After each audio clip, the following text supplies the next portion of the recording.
Semakin nyata bagi Sindu bahwa dunia ini hanya sendau guro belaka. Serangan asam sulfat berwarangan yang ternyata hanya rekayasa keprajuritan benar-benar membuatnya kehilangan kepercayaan pada negeri gemah ripah loh jinawi toto tentrem Karto Raharjo.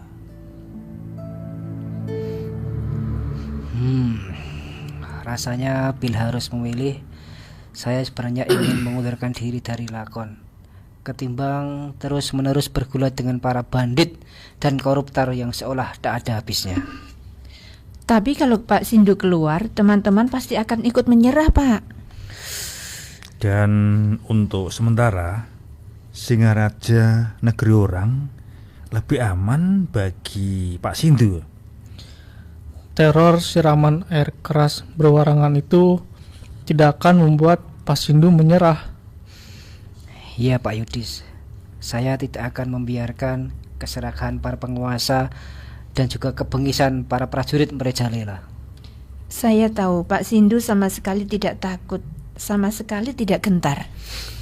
Sepanjang hidup, Pak Sindu hanya takut petir.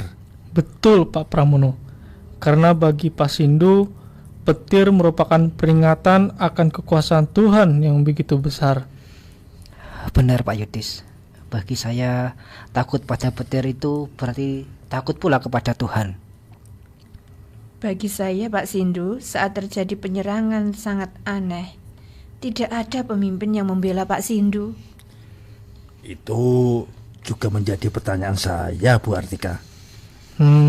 Saya pikir kita semua memiliki pertanyaan yang sama, Pak Pramono. Benar Pak Yudis, Pak Pramono, dan juga Bu Artika. Semua pertanyaan kita itu membuat galau. Namun di saat kita galau, saya teringat pesan almarhum ayah saya. Ya, pesan almarhum ayah Sindu tentang dunia tidak kekal menyemangati hidupnya. Pesawat jet dari Bandara Utama Astina membawa Sindu, Yudis, Pramono dan Artika menuju Singaraja. Begitu kita mendarat di Bandara Singaraja, banyak warga Astina yang mengejar minta berfoto bersama rombongan kita. Itu biasa Bu Artika. Pas teror penyiraman asam sulfat ke Pak Sindu, beliau itu layak disebut pahlawan negara Astina. Sehingga di negara tetangga pun warga Astina ya memburu Pak Sindu. Dan kita layaknya figuran untuk berfoto bersama Pak Sindu yang sebagai pemeran utama. Dan yang paling utama, saya mengenal dua perwira prajurit, Probo dan Birowo, orangnya Jenderal Narada dan juga Prabu Drestarastra yang selalu membutuhkan kita. Saya juga mendengar pembicaraan mereka berdua dengan Pak Sindu yang menawarkan untuk berkomunikasi dengan Jenderal Narada. Dan Pak Sindu menjawab, tidak ada urusan sama jenderal. Kedua perwira prajurit itu menawarkan kepada Pak Sindu untuk kembali ke keprajuritan bila Pak Sindu mau. Saya tidak berpikir mau ke sana, sama sekali tidak.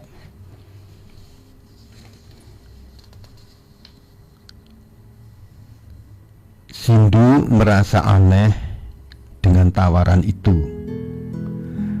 Rasanya kedua perwira itu diutus Jenderal Narada dan Prabu Drestarastra untuk membujuknya kembali menjadi prajurit. Dan tentu saja dengan konsekuensi mengundurkan diri dari lakon. Meski berada di Singaraja, sesekali Sindu dan kawan-kawan masih memantau perkembangan kasus yang dilanjutkan oleh rekan-rekannya di lakon. Pak Yudis, saya masih belum puas atas segala perkembangan penyelidikan yang dilanjutkan rekan-rekan di negeri Amarta semenjak kita tinggal di negeri Singaraja. Benar Pak Sindu. Sono yang super kaya itu tak kunjung ditetapkan sebagai tersangka, Pak. Iya Pak Yudis dan Pak Sindu, anak dan istri Sono yang diduga terlibat perkara K3 pun tak kunjung naik ke penyidikan dan menjadi tersangka. Padahal Bu Artika, strategi itu bisa menjadi pintu masuk untuk merampas semua harta kekayaan Sono yang diduga hasil korupsi selama bertahun-tahun. Sepertinya memang ada yang main di perkara Sono agar tidak dikenakan tindak pidana pencucian uang. Saya sudah curiga Pak Sindu. Sepertinya lembaga kita sendiri, Lakon, memang bukan malaikat di Astina. Benar Pak Yudis, sejak era pimpinan tertinggi baru, upaya kompromi, intervensi, dan lobi-lobi penguasa beberapa kali bisa menembus benteng integritas yang dibangun para pejuang anti korupsi di sana. Begitu juga mungkin ya untuk kasus K3 Bu Artika. Sudah 4 bulan berlalu selepas kasus penyiraman asam sulfat pada diri saya juga belum terungkap. Rasanya memang terlalu lama Pak Sindu. Waktu 4 bulan untuk menangkap pelaku penyiraman tersebut. Padahal barang bukti sudah ada. Tinggal memeriksa sidik jari di gelas itu, pasti sangat mudah memutuskan tersangka. Yang aneh lagi, mayoritas prajurit yang dibawa ke Singaraja untuk pemeriksaan, yaitu pemberian kasus penyiraman asam sulfat kepada Pak Sindu, ternyata anggota kelompok yang ikut dalam kriminalisasi Lakon beberapa tahun lalu. Benar Pak Pramono. 2 diantaranya adalah Dursasana dan juga Jarasandha. Keterlibatan kedua perwira prajurit itu jelas menimbulkan tanda tanya Pak Sindu. Benar Pak Yudis.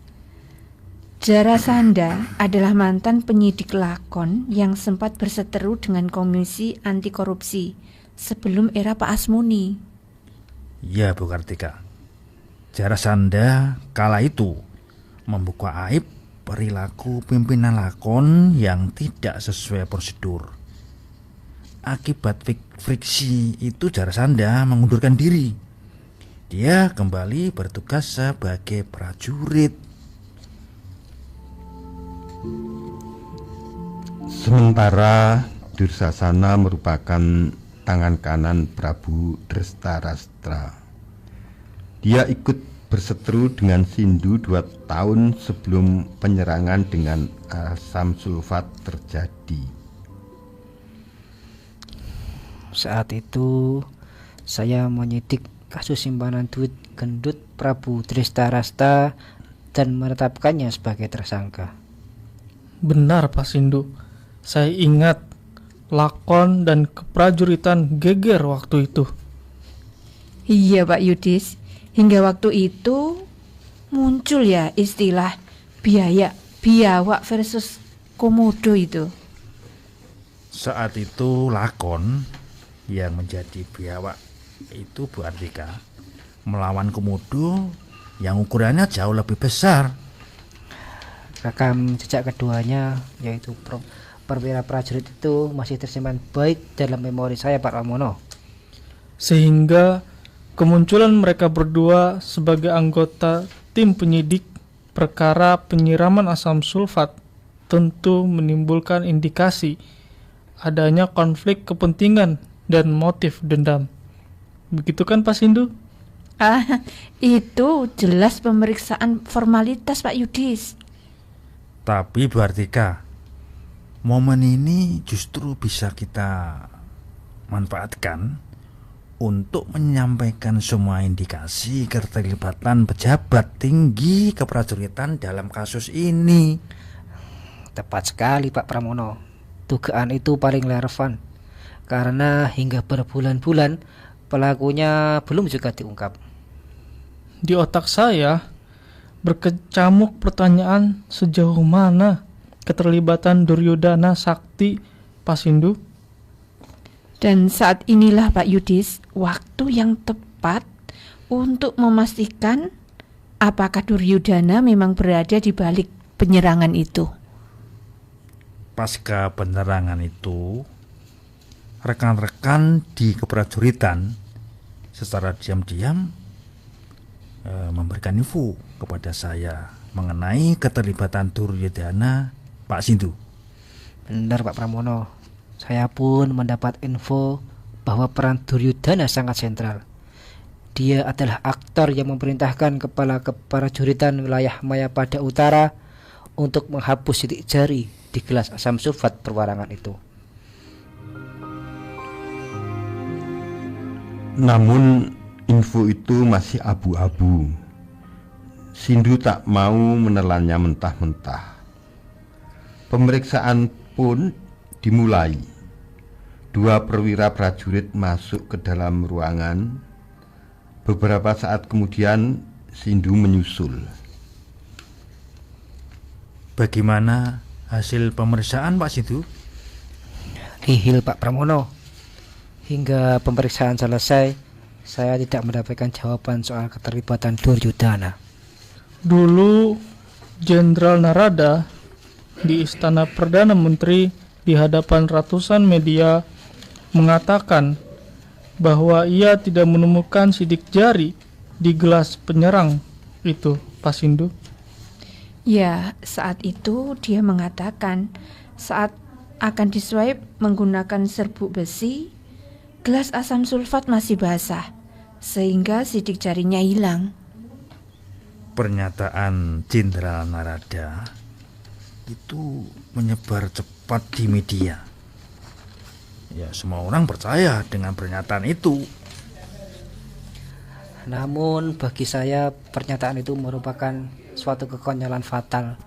Pertama kali yang dipertontonkan sepanjang kasusnya bergulir. Benar Pak Sindu, sebab tidak masuk akal sidik jari bisa hilang karena gelas basah. Ya, secara logika sidik jari tidak mungkin menempel di dalam gelas, melainkan di sisi luar. Jadi kekonyolan yang dipertontonkan Jenderal Narada seperti dikatakan Pak Sindu tadi didukung pernyataan Bu Artika. Dasar Jenderal Jableng. Ya Pak Pramono, saya tahu betul teknik penyelidikan itu karena bertahun-tahun belajar tentang hal demikian. Keluarga Kartawijaya yang mengikuti berita penyiraman asam sulfat berwarangan terhadap Sindu sore itu sedang memperbincangkan di teras rumah mereka di Wilhelminastraat, Madiun Gemeente. Jadi bagaimana kelanjutan pemeriksaan kasus itu, Ibu? Sampai saat ini semuanya belum jelas. Entah belum jelas atau sengaja dibuat tidak jelas. Tapi Pak, si pelaku penyiraman asam sulfat yang bernama Lesta Sala dan juga Obed telah dijatuhi hukuman masing-masing 1,5 tahun dan juga 2 tahun penjara. Kedua orang itu kan hanya utusan. Siapa aktor utamanya malah tidak terungkap. Juga hukuman segitu rasanya mengusik keadilan. Benar Bu. Tapi kedua orang itu ya memang melakukan pekerjaan sebagai orang suruhan. Dan Sindu meminta penegak hukum mengungkap dalang utama yang memerintahkan kedua pelaku itu. Oh alah, memutus perkara saja memakan waktu 3 tahun. Kok ingin mengungkapkan dalangnya? Bahkan sebelum vonis hakim dijatuhkan, Sindu meminta kedua terdakwa dibebaskan. Itu karena Sindu tidak terlalu berharap banyak atas hasil keputusan sidang. Ya Bapak, konon Sindu juga sudah mengetahui hasil keputusan hakim yang tidak akan memberi vonis lebih dari 2 tahun. Karena jaksa hanya menuntut mereka dihukum 1 tahun. Sudah, kali ini diskusi kita tunda sejenak ya. rehat sejenak ya untuk menikmati makan malam. Yang pasti dengan menu utama nasi goreng. Ayo adikku, bantu masmu menyiapkan nasi goreng. Siap Mas Ulu. Asik. Yuk, kita tunggu nasi gorengnya. Kita siapkan nasi goreng.